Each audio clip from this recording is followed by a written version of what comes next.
Yo, konnichiwa, minasamahan sa Japan Talks at ngayong araw ay gusto ko pong pag-usapan ng isang viral video ng isang sikat na content creator sa Pilipinas na si Alexis.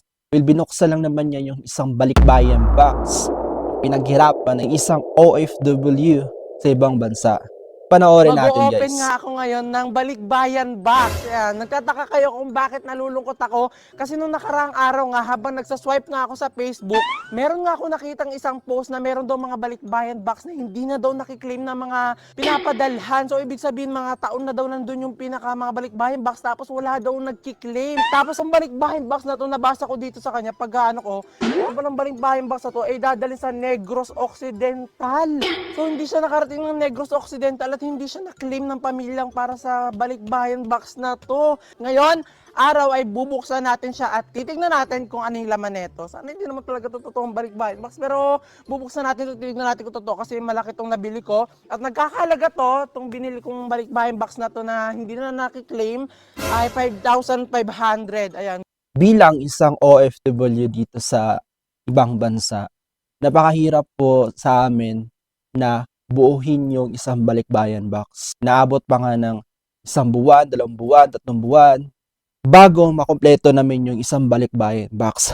Tapos, pagdating sa Pilipinas, hindi man lang marireceive ng aming mga pamilya dyan sa Pinas. Kasi sa kadahilanan na hindi yata alam or may mali sa address. Kung makikita nyo, ano, sobrang laki ng Balikbayan Box na to, talaga nasakop nyo na yung buong sasakyan namin, kaya buhatin na natin siya at titingnan natin kung ano yung laman. So tara!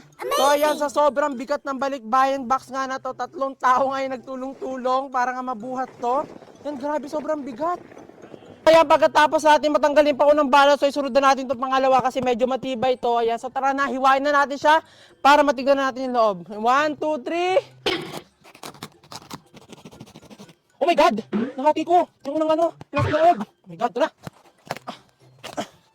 So ito na mga kapude, yan. So bubuksan na nga natin itong Balikbayan Box nga na hindi na-claim ng pinadalhan dito sa Pilipinas. Ayan. So titignan natin kung bakit hindi nila kinlaim itong package nga natin itong Balikbayan Box na pinadala sa kanila ng pamilya nila sa ibang bansa. Ayan. So titignan natin. So ito na. So titignan natin yung loob. Ayan. Hala. Sino kaya yung pamilya to na hindi nila kinlaim to? So ito na. Grabe, ano to, tawa sa sukal?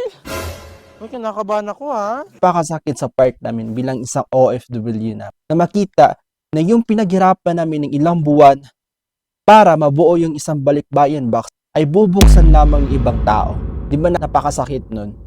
Isipin nyo ilang buwan yung pinaghirapan, dugot pawis yung puhunan mo bago mo mabili yung mga gamit na yan. Pupunta ka pa sa mga promo para lang makakita ng mga murang sapatos or pupunta ka sa mga second hand items para makabili ng mga mumurahing gamit para lang merong maipadala. Anong tawas mo? May lubid ba? Ano ito? Balikbayan Box! Grabe, ano to? Sino nagpadala nito? Kasi parang itsura nyo, parang asukal. Ayan. Pero ang bango niya. Ayan, so ito pa. Dami niya tagang laman sa loob. Hala. Ayan. May kasama pang ganito. Nakalagay sa loob ng damit. Talagang OFW talaga nagpadala nito kasi alam na alam niya yung mga lagayan ng ano, Balikbayan Box. Di ba pag nagpapadala tayo ng Balikbayan Box, talagang nilalagay natin sa damit yung mga babasagin. Talagang dito nilalagay. Bakit kaya hindi ito kinlaim ng pamilya nila, no? Ayan, so meron tayo ditong damit na ganito. Ayan, itim. Ayan, ano to? Pantimpla ng kape? Ano yan? Ano ito? Well, in this case guys, hindi ko naman masisisi si Alexis. Siguro hindi yata niya alam na bawal pa lang bilhin tong ganitong bagay. In my own suggestion guys, no, sana yung gobyerno natin sa Pilipinas ay gumawa sila ng rules and regulation na dapat susundin ng ating mga courier para matanggap talaga ng ating mga recipient yan sa Pilipinas. Kasi kawawa naman yung OFW eh. So, base sa nakikita natin is parang itong balikbayan box ito is parang galing sa Saudi. Parang pinaglumaan ng amo tsaka binigay sa kanyang kasambahay. So, napakalaking bagay na po namin yun kahit na pinaglumaan na po yun or kahit binigay lang po yun sa amin.